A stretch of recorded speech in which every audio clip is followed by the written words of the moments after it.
If I said the name John Rae to you, chances are that you probably will never have heard of him. Even here in his home area, not many people know of this great man and his accomplishments in history. It was here, on the 30th of September 1813, that John Rae was born. The youngest of four, he was the son of John Rae Sr., a leading official at the Hudson Bay Company, a fur trade company that operated in Canada. This was Rae's first exposure to exploration, as he would see friends and family pursue riches out in Canada.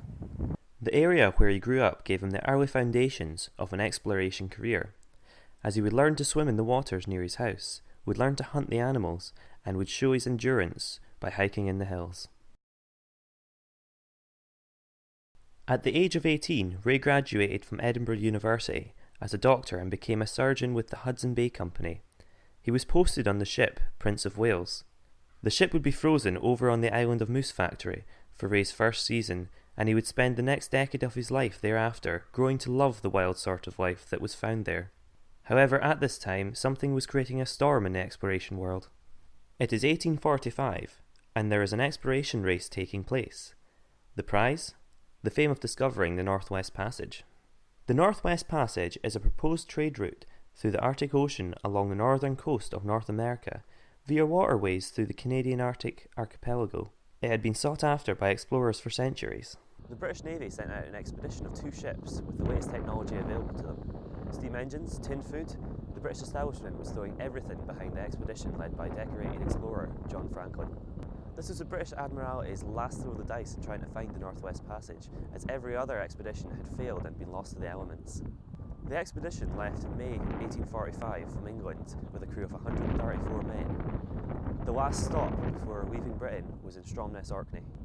Ironic that they would stop off in the town of the man who would later discover their failure. The expedition was last seen in July 1945 and would never be heard from again.